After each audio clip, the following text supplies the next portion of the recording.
Hey, good morning, everyone. Thanks so much for joining me here on Wave Now. I'm Myra Ansari. I am so excited to be standing next to a legend here. Donna Brothers is joining us today, former jockey and NBC sports personality. You probably see her covering all sorts of horse racing, Derby, Breeders' Cup, you name it. You are the go-to for a lot of folks to get that horse racing information. Today, though, we're talking about a passion of yours, Brain Injury Alliance of Kentucky. And you all do so much positive work. When I was reading up on how many people suffer from a brain injury, 35,000 just in Kentucky. That's a lot of people. Yeah, we actually have, first of all, thank you so much. You're very kind in the introduction. You're using the word legend loosely. No. 35,000 people annually in Kentucky. We actually have one of the highest rates in the United States of brain injury, and people often ask why. And I don't really know the answer to that because I've never broke down the numbers, but I have to think it has something to do with equestrian sports as part of that. Also, we don't mandate motorcycle helmets on motorcycles, which I think should be mandated. I bought a road bike here like 10 years ago, $1,200 road bike. For me, that was expensive. I've ridden it 3 times because I think it's too dangerous to really ride on the roads in Kentucky. So we don't really have safe bicycle riding. But Myra, as you know, a brain injury doesn't just happen with a blow to the head. So we call that a traumatic brain injury. But sometimes a brain injury is because someone had a stroke or a brain aneurysm, or brain cancer. So brain injuries can happen in a number of ways, not just from a traumatic blow to the head. I have my husband has a very good friend who was in a motorcycle accident and suffered a horrific accident and had suffered a brain injury because of it. And it's devastating to see the impact it can have. But that's why we need resources like the work that you all do. How do you all try to help people when they become victims of a brain injury? Great question, Myra. So the Brain Injury Alliance of Kentucky essentially connects people who have the brain injury, and oftentimes it's connecting their family with the resources that they need. Maybe their physical resources. Maybe now suddenly they need a ramp to get into their house because they're in a wheelchair. But oftentimes it's support groups, or it's occupational therapy, or just other sorts of modalities that will help them move forward. And we find that the early intervention is the best. So one of the other things that the Brain Injury Alliance of Kentucky does is prevention. So we give away hundreds of helmets every year. A lot of them go to children, but at the mayor's bike paddle and run? Yeah, bike paddle and row? Whatever. Something like that. Yeah, something like that. Whatever that is, every year, it's around Labor Day weekend, we're there giving away hundreds of helmets to anybody from 3 years old to 93 years old. But beyond that, yeah, just really connecting people with the resources that they need. And as you know, this is a heavy subject, but one of the reasons why it's a subject that I care about is because I had 7 concussions as a jockey. Wow. And my mother had a career-ending brain injury. She was a jockey before me. Wow. And so in 1984, she had a career-ending brain injury. And I know how much my mother benefited from the occupational therapy and different people being patient with her. And here's for example, like just getting a job after you've had a brain injury when your brain doesn't act the way it did before the brain injury. And so one thing that the Brain Injury Alliance of Kentucky also does is maybe help people connect with a place where there's a job that they can do and it doesn't require as much thinking really, really quickly. And some people get back to there where they can think really, really quickly. But the last thing you need after a major brain injury is to have immediate pressure to try to think quickly. So you need to give yourself time to be able to heal.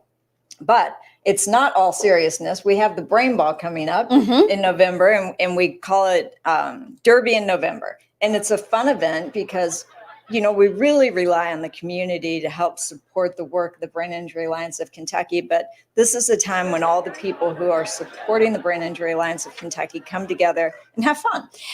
And this is what we're seeing video of, right? Yes. Of previous years. We've always been involved with you all. There's Dawn. Yeah. She was at MC one year. Kevin has been involved, is involved, because this is not only passionate for you, it's passion. We have a passion for it too, and we want to see this local nonprofit succeed. So this is really fun because we are bringing Derby in November, right? We can't wait for Derby, but we're bringing it around a little early.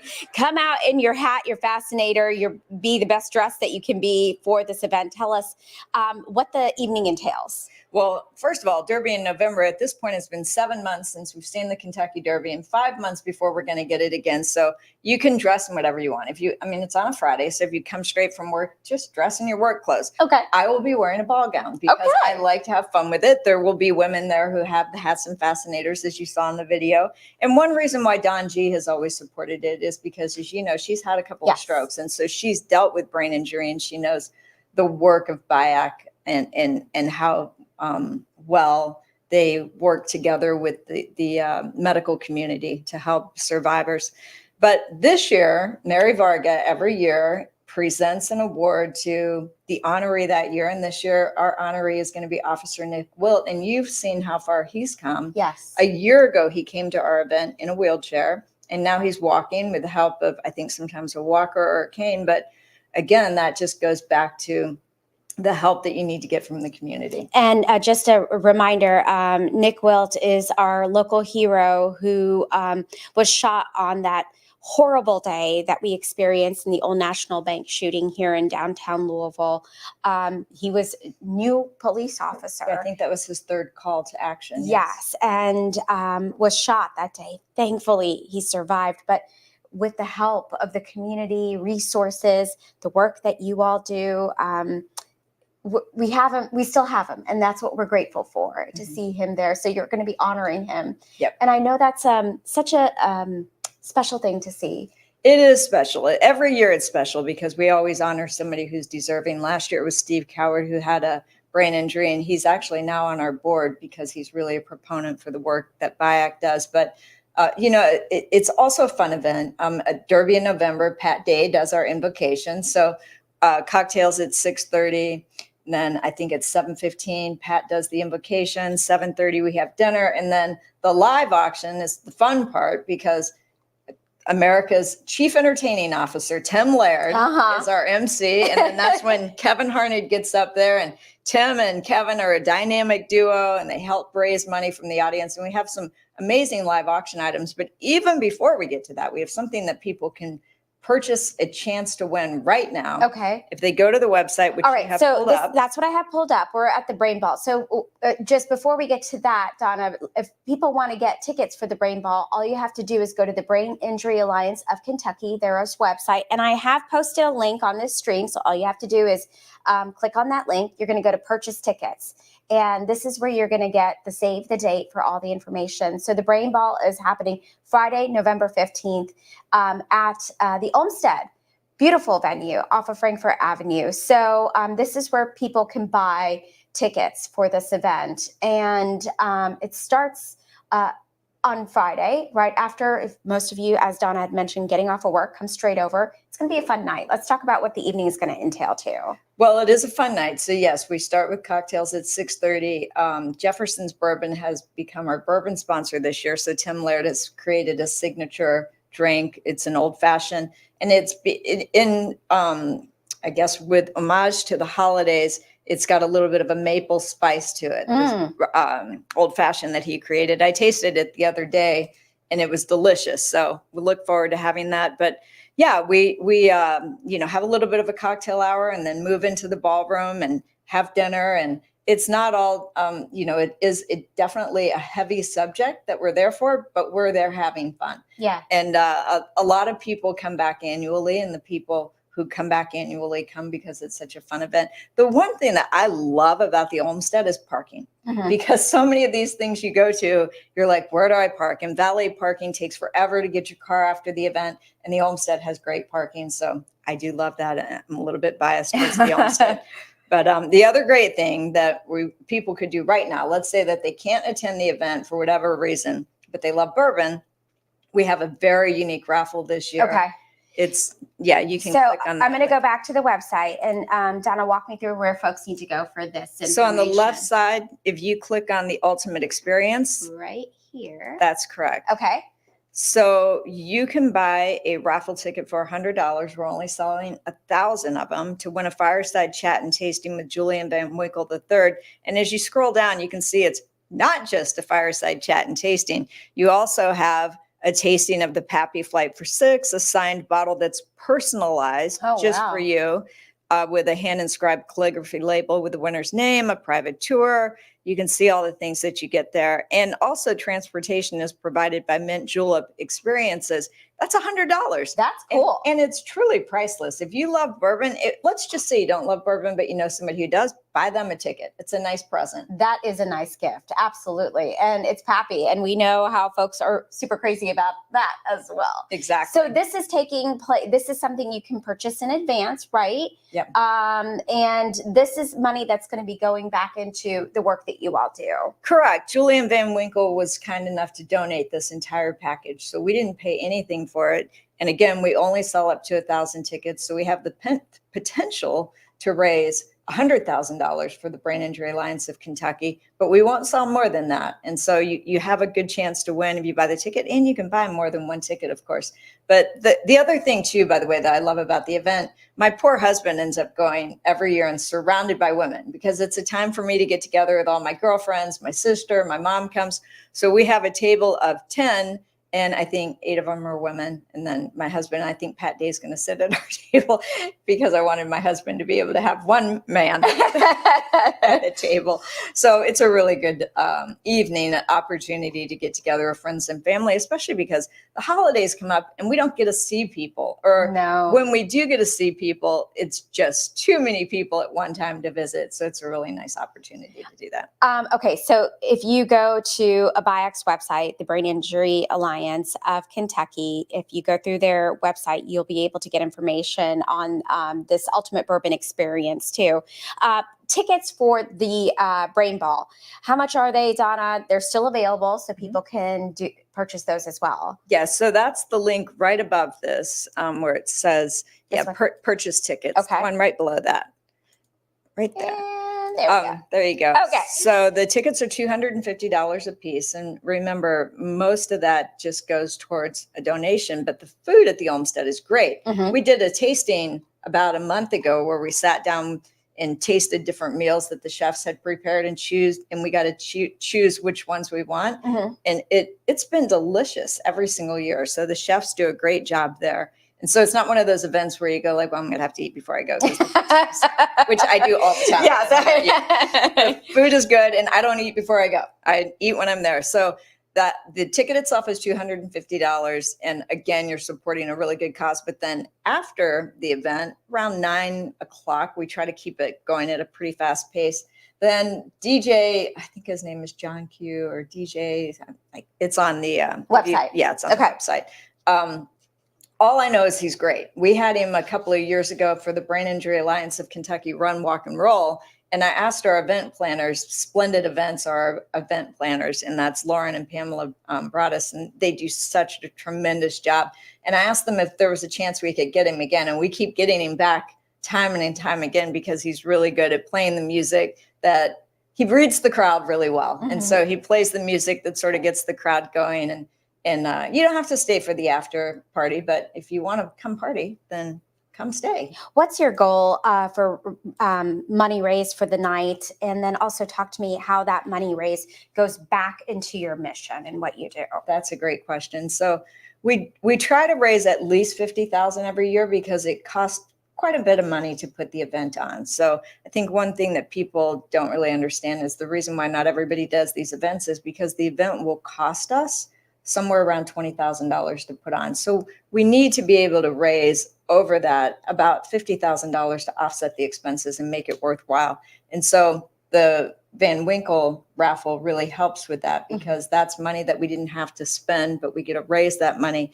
And what happens is with the money, once we get it in, is we buy more helmets for the kids. We have only 2 employees at the Brain Injury Alliance of Kentucky. I say we like I own the place. I'm on the board, but I don't own it. And I am on the planning committee for this event. But we have an executive director and we have a community outreach person. Our community outreach person, his name is Eddie Reynolds. Our executive director is Bobby Paisley. They both do a fabulous job, but Eddie Reynolds is getting ready to retire. and we need to bring somebody else into that. And by the way, if you're interested, we will post the job soon. And so you can apply at the Brain Injury Alliance of Kentucky website. I think we're going to post it on Indeed and LinkedIn, but we're still reviewing all the specifications for that role. But we want to bring somebody into the community outreach program who does everything that Eddie did. And again, Eddie just did a tremendous job. He still does a tremendous job, but we want them to do everything Eddie did and more. And so the role's going to entail a bit more, and we need to pay those people. And so we only have the 2 employees, and all the rest of the money goes directly towards helping people in the community with brain injuries. I want to go back a little bit, Donna, if that's okay, and touch upon how you shared your story of your mother and your injuries that you suffered when you rode horses. Talk to me about that. And, are concussions considered brain injuries? Just a little bit more about that. Yeah, I'm glad you asked. This is a subject I've been diving deep into with jockeys because I'm on a steering committee with the Horse Racing Integrity and Safety Authority, and it's a jockey's mental health and wellness steering committee. And one of the things that we've learned is that multiple concussions can cause a ripple effect. And the main thing is that you don't want to have 2 concussions back to back, right? You want to have time for your brain to heal.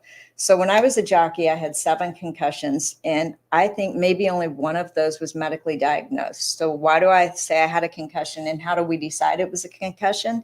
Because whenever you have a blow to the head that is accompanied by either memory loss or loss of consciousness, we know you've had a concussion, right? And so all 7 of those events were either accompanied by memory loss or loss of consciousness. In 2 of the instances, I rode the race. This was when I was a jockey because I was injured pre-race after I got on the horse and either got bucked off or the horse threw its head back and hit me in the head. Okay. In 2 of the instances, I rode the race and after the race had no recollection of having ridden it. Well, what we know about brain injury now is that incident, in that incident, I should not have been riding the next day. I should have given my brain time to heal. It was only by the grace of God that I didn't have a subsequent brain injury within the next few days. And my brain did have time to heal in between that incident and the next one.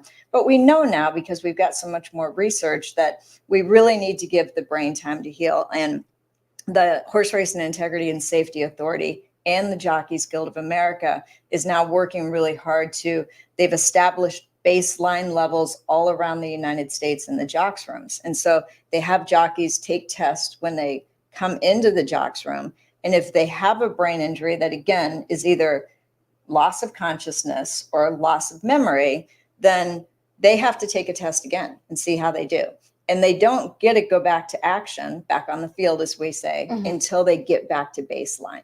And so that's really, we've just learned so much about in the last few years, all the research, that you can't just continue to let people have concussion after concussion and think it's going to be okay, because they have the CTE, the chronic, I think it's chronic traumatic encephalopathy or something like that. And so we know that if you do have repeated concussions, it can cause things like depression.